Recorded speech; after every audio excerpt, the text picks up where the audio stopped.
Les gens, aujourd'hui on reçoit le créateur du site mobilisation.org, Alessio Motta, pour discuter un petit peu des chances de victoire du nouveau Front populaire, de la situation, parce que c'est quelqu'un qui analyse de très près les données électorales dans les circos et qui vient de publier ses premières analyses pour les législatives 2024. Ce qui est stylé, c'est qu'il a fait une carte des circos qui est littéralement le truc qu'on espérait là pour pouvoir identifier notamment les swing circos, mais dis-moi dans le Discord. C'est bon? Voilà, ouais, c'est bon, je te vois. Bon, désolé, je suis pas Discord, c'est un truc qui est lointain pour moi. Pas de souci, bah, je Et comprends. donc j'ai peut-être pas compris un truc. Je sais pas s'il manquait une autorisation ou si c'est moi qui ai merdé. Voilà. Au moins ça marche maintenant. Bah, comment ça va, Alessio? Ça va? Fatigué? Les yeux fatigués? Ouais, de ce que j'ai vu, tu devais être en train de bosser sur ton étude ces derniers jours à fond, Voilà. parce que ça semble avoir été produit en un temps record, hein. Bravo pour Voilà, parce le... qu'en fait, la projection qui a été publiée le 16 est Ouais, basée sur un modèle dans lequel on a appliqué des modèles proches un peu à toutes les circonscriptions qui tiennent compte, bien entendu, spécificités locales, des sortants, etc. Mais on n'avait pas encore toutes les infos sur les circos, qui est candidat, où est-ce qu'il y a des retraits, toutes ces spécificités, on en manquait encore. ouais. Oui, ça, il fallait attendre le Il y avait dimanche. déjà les Ouais, principales, mais ouais.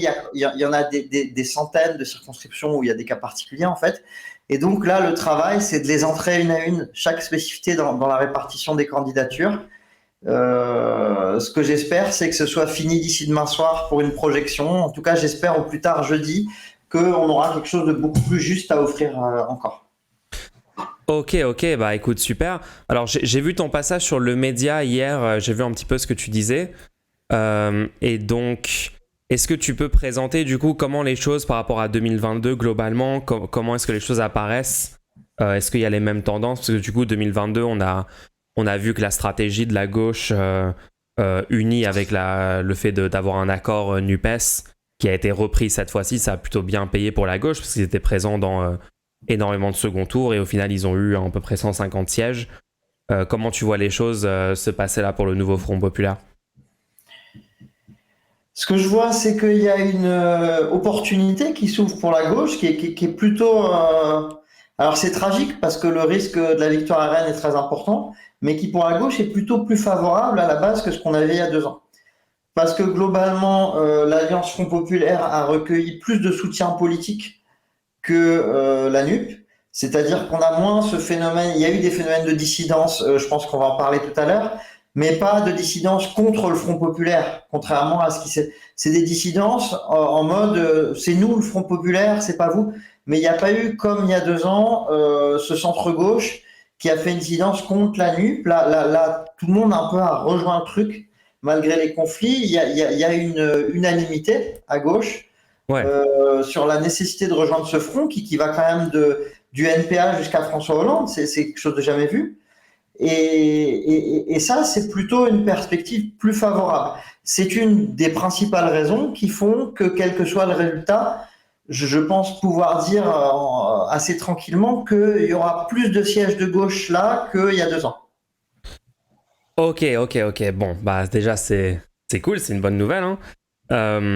Ouais, c'est vrai que moi, si on me disait il y a 10 jours qu'il y allait avoir une alliance, enfin un accord électoral, une alliance qui allait parler d'une même voix avec François Hollande et Philippe Poutou dedans, je t'avoue que j'aurais eu du mal à... Voilà, j'aurais peut-être rigolé, mais aujourd'hui c'est une réalité, donc c'est assez ouf. Moi, je suis content hein, parce que c'était franchement inespéré. Enfin, en sortie des européennes où ils étaient divisés, moi, je pensais qu'il y avait une chance de carrément pas avoir cet accord. Donc, voilà, au moins, la gauche semble être plus ou moins à la hauteur, même s'il y a deux, trois personnes en ce moment qui sont en train de faire des choses pas forcément très stratégiques. Euh, alors, du coup, c'est intéressant ce que tu dis. Ouais, je rappelle pour les gens qui écoutent, du coup, donc, le site sur lequel tu travailles s'appelle mobilisation.org. C'est juste toi ou c'est un collectif de plusieurs personnes? Alors, mobilisation.org, c'est moi qui l'ai fondé. D'accord. Selon les missions sur lesquelles on travaille, on intervient, il y a très souvent des collaborations avec des spécialistes de tel ou tel domaine. Là, sur la question de la projection des élections, c'est principalement moi, avec de nombreuses petites aides, vu qu'il y a toujours une dimension participative aux gens, au sens où des gens me signalent individuellement des soucis dans des circonscriptions, que j'essaye de prendre en compte au maximum. Ouais. Il y a 2 ans, on avait fait un travail beaucoup plus participatif parce qu'on avait le temps, qu'on voyait venir. Et donc, il y a eu vraiment un nombre important de gens qui ont collaboré. Là, ça va plus être des petites remarques et l'essentiel du travail est quand même entre mes mains. Et par rapport à la dernière fois, avec le recul, est-ce que les modèles que tu utilises, parce que je suis allé un petit peu creuser, j'ai vu le Google document avec le tableau, avec les chiffres, etc. On peut en reparler un peu plus en détail. Et le type de réflexion et de modèle que vous avez utilisé pour faire ces projections, c'était plutôt efficace en 2022? Ça a plutôt bien estimé la répartition, ou ça a un peu sous-estimé la gauche ou surestimé? Le résultat, ça a été globalement que la gauche a été surestimée et l'extrême droite sous-estimée. Il y a 2 raisons à ça. La première raison, c'est que moi, j'ai beau faire des projections, les redressements faits dans ces projections s'appuient sur les sondages. Si les sondages sont pas bons, les projections sont pas bonnes. Je ne peux que m'appuyer sur les données qu'on me confie. Or, ce qu'on avait là, c'était des sondages qui situaient la gauche quand même entre 25 et 30% selon les enquêtes. Certaines allaient jusqu'à 29, etc. Et qui situaient l'extrême droite à pas plus de 20%. Finalement, la gauche a fait un score tout en bas de la fourchette. Alors que l'extrême droite a plutôt été plus mobilisée que prévu au premier tour. Donc, ça a donné lieu à cette déformation. Et le deuxième élément de déformation, c'est qu'il y a eu un raz-de-marée de participation de l'extrême droite au second tour que n'ont vu venir aucun institut de sondage. Et ça, j'avais énormément de données recueillies auprès d'instituts de sondage sur le report des voix. Ces données sont avérées fausses. C'est pas forcément le report des voix qui fait question, c'est ce que faisaient les abstentionnistes du second tour. Et on a vu un paquet de circonscriptions sur lesquelles les nombres de voix du Rassemblement national au deuxième tour a doublé par rapport au premier tour, sans qu'on sache d'où ça vient. C'est-à-dire, c'était pas vraiment des reports. On s'est rendu compte qu'il y a eu un nombre important d'abstentionnistes du premier tour qui sont venus au deuxième. Personne l'a vu venir. Moi, je fais ce que je peux avec les données qu'on me donne, mais je suis pas dans chaque foyer. Donc, bien entendu, c'est ça qui a donné lieu à cette déformation. Après, si on regarde la carte dans son ensemble, je suis assez satisfait parce que l'essentiel vraiment des circonscriptions ont été bien placées. C'est-à-dire, j'avais les bons partis aux bons endroits. Si ce n'est que le RN a raclé une 50aine de circonscriptions imprévues. D'accord, ok, ça marche. Ouais, alors, du coup, tu avais l'air un peu plus optimiste quand tu, là, dans ce que tu as commencé à dire dans notre discussion. Quand je me repenche sur la première projection, alors peut-être que du coup, vu qu'il y en a une nouvelle qui va sortir normalement après-demain, peut-être que c'est un peu gênant que je reparle de la première que vous avez faite, mais tu peux y aller. Mais du coup, là, sur celle-là, il y a quand même... tu disais, ouais, la gauche a plus de chances que la dernière fois. Et je vois par exemple Front Populaire LFI entre 60 et 90 sièges. Et je vois globalement pour le Front Populaire, clairement moins de la majorité absolue, alors que si tu prends LR plus RN sur ta projection, c'est presque la majorité absolue. Et je vois aussi que là, par exemple, l'abstention, elle est comptée à 48%, alors que les sondages mettent plutôt l'abstention autour de 40% en ce moment. Est-ce que, sur celle qui va être mise à jour, est-ce que justement, il y a ce regain d'abstention, il va changer les résultats, ce regain de participation, pardon? Tout à fait, oui. Le regain de participation, il va être pris en compte sur la prochaine projection. Donc, attendez-vous à avoir une projection sur laquelle on met une participation aux alentours de 60%, sans doute. C'est ce qu'annonce la plupart des instituts. Ouais. Ça va avoir un effet. Ça va avoir un premier effet. Le principal effet que ça va avoir pour moi dans la matrice, c'est que ça va augmenter très fortement le nombre de triangulaires. Ouais. Parce qu'il y a une règle, c'est un système très mal fichu, très complexe. Ouais, ça n'a aucun sens. Ouais, c'est au-dessus de 1/8 des inscrits. Ouais. Au terme du premier tour, la liste arrivée troisième, si elle a fait plus de 12,5%, pas des voix, mais des électeurs, se qualifie. Donc on a ce qu'on appelle une triangulaire, c'est-à-dire un second tour avec 3 participants. plus la participation augmente, plus il va y avoir de triangulaire. Et ça, c'est un point important. D'abord parce qu'il est tout à fait possible qu'on arrive à une situation qu'on n'a pas vue depuis des années, des décennies même, dans laquelle on aurait peut-être 20-30% de triangulaire. Et les choses pourraient se jouer là. Ensuite, parce que les choses sont d'autant plus dures à prévoir quand il y a un risque de triangulaire, parce que déjà, c'est difficile de savoir s'il y aura triangulaire ou pas. Souvent, ça va se jouer à un point ou deux. Est-ce que souvent le troisième, ça va être ensemble, la majorité présidentielle. Ouais. Est-ce qu'il va franchir ce seuil des 12,5% des inscrits?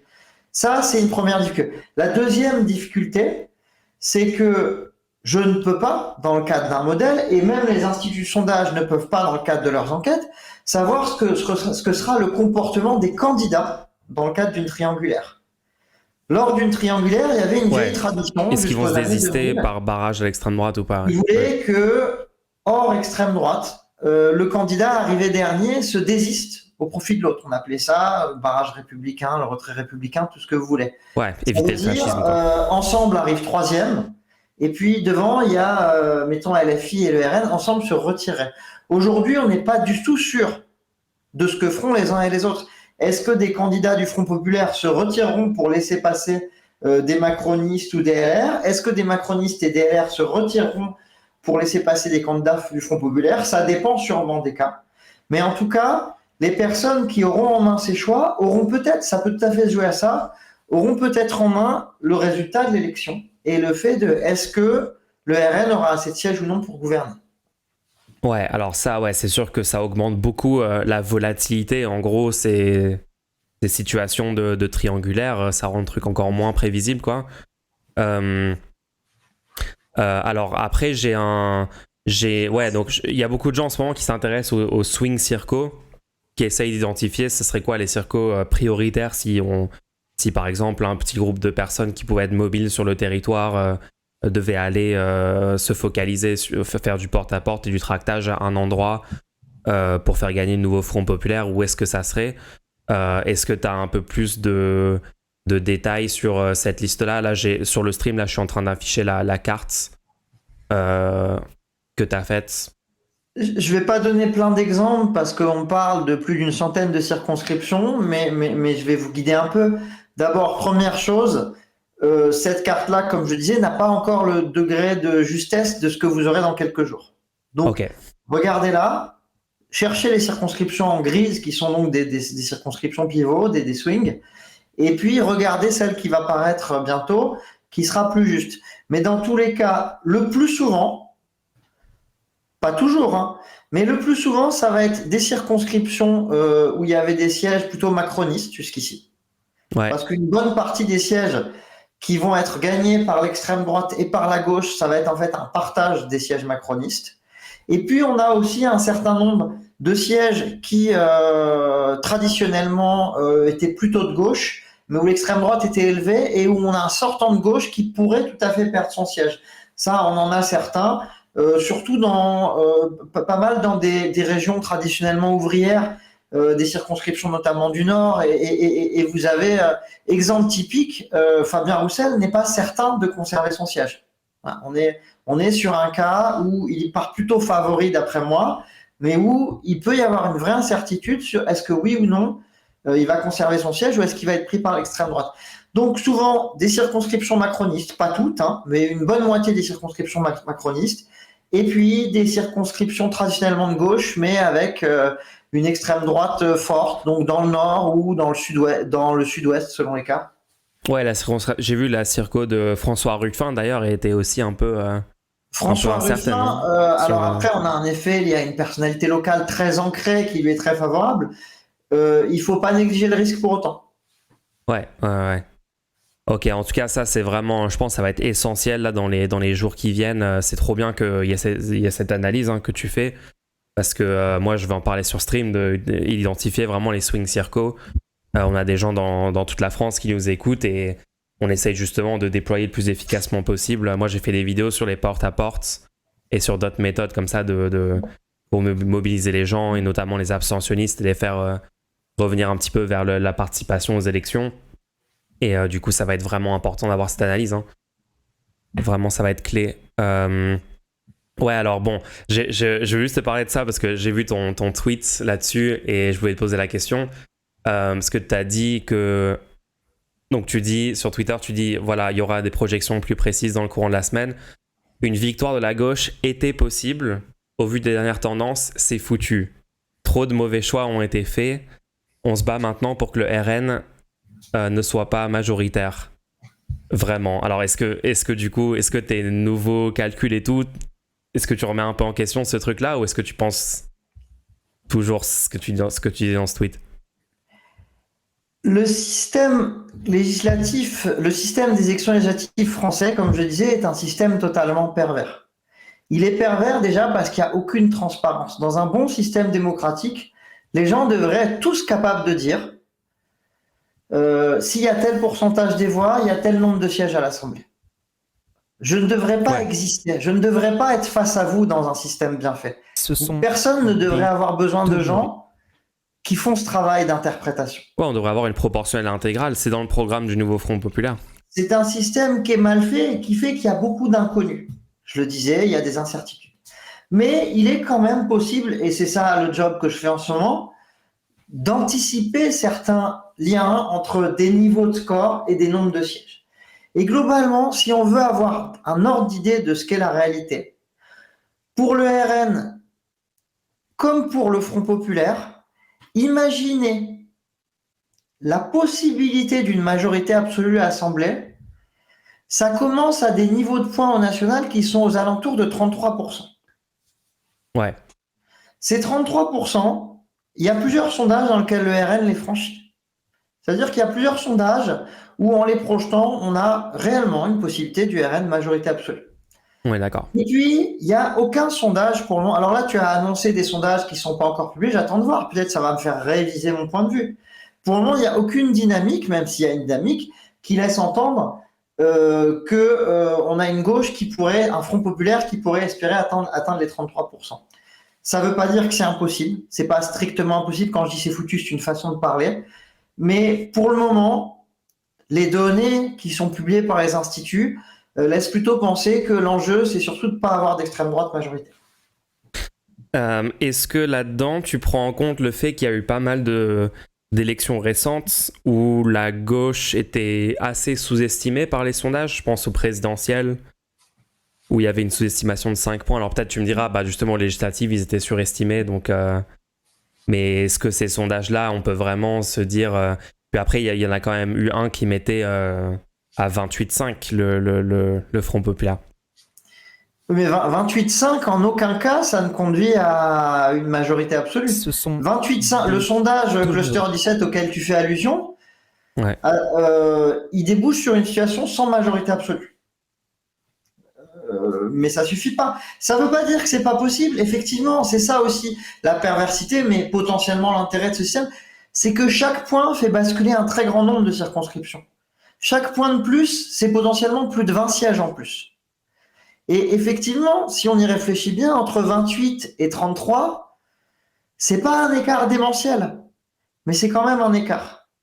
Ouais. Et en restant sous les 30, on peut oublier une majorité absolue. Oh, ok, ça marche, ça marche. En tout cas, moi j'ai une façon de calculer aussi qui est, bah, si chaque personne qui compte voter pour le Front Populaire arrive à convaincre voilà, une autre personne, prend une procuration, parler à des gens, surtout des gens, par exemple, moi je sais que moi je suis en région parisienne et je sais que les circos autour de chez moi, elles sont plus ou moins déjà gagnées d'avance, hein, même s'il faut quand même travailler, il faut quand même faire les campagnes, mais moi j'essaie justement de contacter des gens que je connais qui sont dans plus la ruralité, des petites villes, des territoires où les gens auraient moins tendance à voter Front Populaire et de les mobiliser autour d'eux. Voilà, si on contacte tous des gens qu'on connaît, si on fait des porte-à-porte stratégiques, si on fait des choses comme ça, on peut, à mon avis, faire passer justement ce score-là, démentir le pessimisme véhiculé par les sondages, par les médias et par certaines projections et tout, et se dire, bah non, en fait, on peut le faire, quoi. On peut faire cette majorité absolue. Après, déjà, bloquer l'extrême droite, ça reste l'objectif numéro 1. Là-dessus, on est d'accord. Donc... ok, bah super intéressant. Bah, je pense qu'on peut-être si jamais tu veux repasser une fois qu'il y aura ton étude de jeudi publiée et tout. On pourra peut-être avoir une discussion sur ces... Bah, on va voir peut-être en fin de semaine ou peut-être en début de semaine prochaine parce que ça va être compliqué des fois, mais on peut envisager ça. Mais en tout cas, de toute façon, ça ne doit pas changer la façon d'aborder la campagne pour deux raisons. D'abord, effectivement, on n'est pas à l'abri d'une bonne surprise et pour ça, il faut se battre énormément. On va voir ce que donnent les prochains sondages, on va voir ce que donne la réalité. Est-ce qu'il y a eu sous-estimation? Moi, j'invente pas des stats sur rien, je peux travailler qu'avec ce qu'on me donne. Et puis, l'enjeu d'éviter le Front National, le Rassemblement National au pouvoir, est un enjeu majeur sur lequel on doit tous continuer à se battre. Et là, l'enjeu, c'est d'être au second tour partout. De ce point de vue-là, effectivement, la gauche est bien partie. Hein. On est parti très certainement pour que le Front Populaire soit présent sur plus de 80% des seconds tours. Alors que le camp présidentiel est plutôt à la ramasse là-dessus. Et sur la majorité des circonscriptions, ils vont être spectateurs. Ils vont pas participer au second tour. Ça, c'est un truc important. Mais un autre truc important, vraiment, c'est de, à aucun moment, je pense, soutenir tous les conflits qui ont cours en ce moment au sein de la gauche. Ah ouais, je suis totalement d'accord avec ça. Moi, j'ai dit trêve là-dessus, on fait pas de critique je vais et on critique que la droite. Ouais. Je fais l'ensemble de mon travail de façon objective et j'interviens en tant qu'analyste. Mais par ailleurs, j'ai jamais caché que personnellement, j'étais orienté à gauche. Et pour tout te dire, je fais partie des gens qui avaient une énorme sympathie pour François Ruffin et qui pensaient que François Ruffin, finalement, apportait quelque chose d'important parce qu'il construit depuis des années un sens de l'équilibre qui peut permettre de bâtir une majorité un peu improbable à gauche. Ce qui s'est passé ces jours-ci, à la fois venant de LFI, venant de... Moi je dis on en reparle le 8 juillet. Moi je dis on n'en parle même pas, on en reparle le 8 juillet. Moi je dis on fait... Mon seul truc, c'est de dire tout le monde a tort dans cette histoire. Tout le monde a sa façon à tort. N'écoutez pas vos chefs. Faites campagne parce que tous vous êtes moins cons qu'eux. Et on a besoin de ça.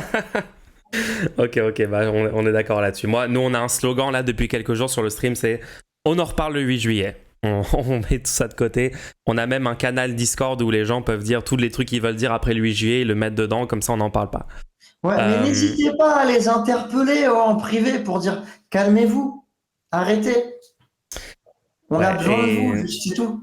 Alors j'ai 2-3 autres interrogations sur le truc, c'est j'ai vu, moi je suis allé voir du coup dans les seconds tours parce que donc comme tu dis il y a 80% des seconds tours où il y aurait le Front Populaire au second et 80% du RN aussi, donc il va y avoir genre énormément de second tours Front Populaire RN. Et peut-être que les macronistes, enfin il y avait une projection Figaro il y a quelques jours qui donnait 40 second tours seulement dans tout le pays avec présence macroniste. Pour les macronistes ? Ouais. Ouais, moi je vais être un petit peu au-dessus quand même. Hein. Je pense qu'on peut imaginer. Après, il faut que je continue sur les circonscriptions, mais je pense qu'on peut imaginer que les macronistes soient là dans 30% des circonscriptions. Hein. D'accord, donc plutôt genre 150. Ça fait nettement plus que 40 que 40 circonscriptions ou 40%? 40 circos. Bon, je pense que là c'est quand même estimé assez bas, mais je peux me tromper. Ouais, je pense que je suis d'accord avec ça. Ouais, donc 30, si c'était 30%, ça ferait 170 plutôt. Ouais, donc, mais dans tous les cas, ils seront dans une petite partie. Il y aura énormément de second tour, Front Populaire, RN. Et j'ai vu que les reports en 2022 des macronistes, des gens qui votaient macronistes au premier tour, ils se sont déjà à 49%, ils s'abstiennent dans les seconds tours gauche, extrême droite. Après, à 34%, si je me souviens bien, ils votaient NUPES. Et à seulement 16%, ils votaient RN. Dans la première projection que tu as faite, est-ce que dedans, il y a une estimation de ce report-là qui est faite pour faire le calcul ?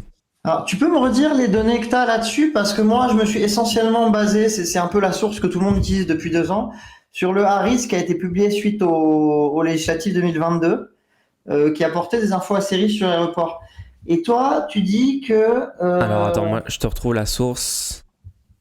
C'est un article de Ouest France et il se base sur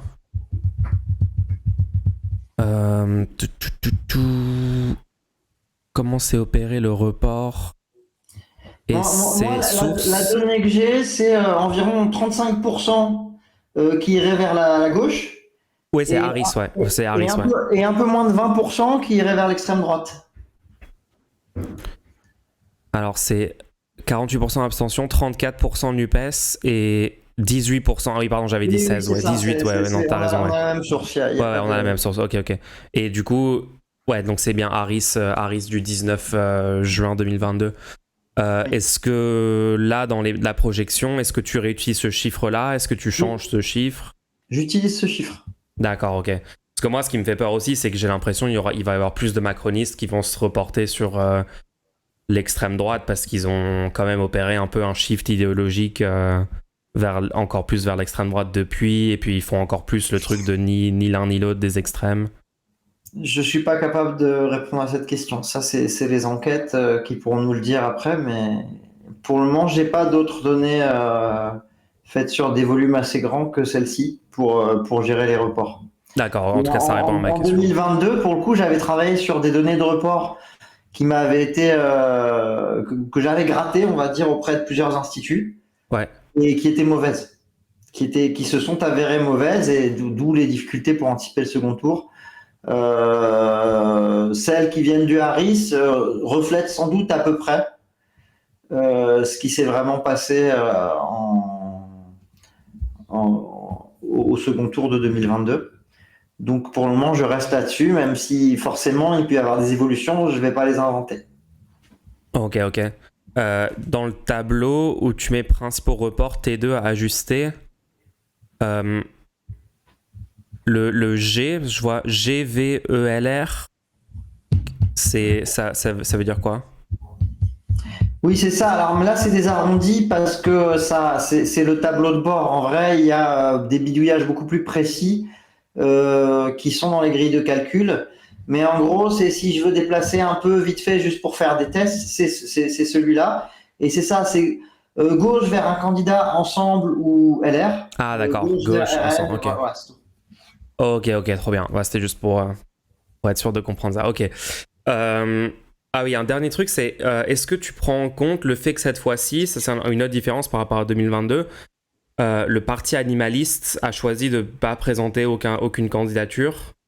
Or, c'est des voix qui vont sans doute se reporter vers le Front populaire dans une certaine proportion, et ainsi que le Parti pirate qui aussi appelle à voter nouveau Front populaire au lieu de présenter des candidats.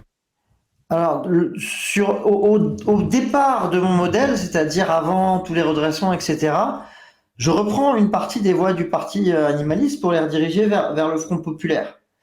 Le problème, c'est qu'on ne peut pas savoir quelle part. Ouais. Pour tout dire, il y a des moments où on doit faire, quand on fait ce genre de grille, des choix arbitraires. Ça, c'est inévitable. Il y a des choix où on n'a pas les données qui sont arbitraires.